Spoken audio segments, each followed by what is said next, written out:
বীজটা পচে যায়, এই সমস্যাটা থাকে। এই জন্য অবশ্যই আগে সবচেয়ে জরুরি আমাদের জাত নির্বাচন করা। বীজটাকে শোধন করে নিতে হবে। অবশ্যই সেটি মাখা মাখা অথবা পানিতে ভিজিয়েও রাখা যেতে পারে। আসসালামু আলাইকুম। আপনারা দেখতে পাচ্ছেন আমি কাদায় নেমে গেছি। এখানে কৃষক বীজতলা করছে। এই রোপা আমন ধানের বীজতলা নিয়ে আপনাদের সাথে কিছু গুরুত্বপূর্ণ বিষয় আলোচনা করব। ধান চাষের জন্যে প্রথমে আমাদেরকে বীজতলা করাটা জরুরি এবং বীজতলা করার জন্যে আগে সবচেয়ে জরুরি আমাদের জাত নির্বাচন করা। উন্নত যে জাত রয়েছে রোপা আমন ধানের, সেই জাতগুলো আপনারা করবেন। তার মধ্যে যারা হাইব্রিড করেন, বিভিন্ন ধরনের হাইব্রিড রয়েছে, সেটি করতে পারবেন।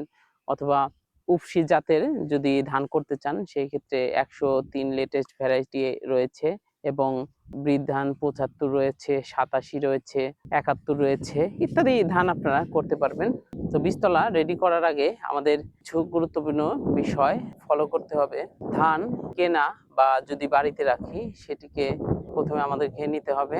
এখন কতটুকু জমি করব তার উপর ডিপেন্ড করে সেই পরিমাণ আপনাদেরকে বীজ নিতে হবে। প্রতি শতাংশ জমির বীজতলা করার জন্য 2 থেকে 2.5 কেজি পরিমাণে বীজ নেবেন। প্রথমে আমাদেরকে চিটা বাছাই করে নিতে হবে।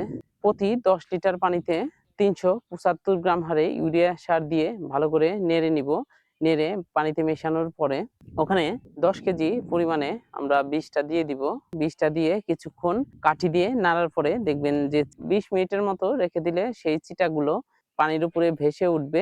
সেগুলো আবার চালনি বা ছাঁকনি দিয়ে ছেঁকে আলাদা করে রাখতে পারবেন এবং নিচে যে বীজগুলো থাকবে সেগুলো হবে পুষ্ট বীজ। এবং তারপরে সেটিকে আমরা 3-4 বার করে ভালো পানি দিয়ে ধুয়ে জাগ দিয়ে দিব। এবং জাগ দেওয়ার আগে আরেকটা বিষয় লক্ষ্য রাখতে হবে, বীজটা শোধন করে নিতে হবে। বীজ শোধনের জন্য প্রতি লিটার পানির জন্য 3 গ্রাম কার্বন ডাজিম গ্রুপের যে ছত্রাকনাশক রয়েছে সেটি মিশিয়ে বীজটাকে শোধন করে নিতে হবে। অবশ্যই সেটি মাখা মাখা অথবা পানিতে ভিজিয়েও রাখা যেতে পারে।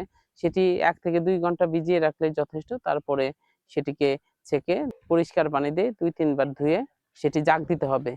এই আমন মৌসুমে 12 ঘন্টার বেশি জাগ দেওয়া যাবে না।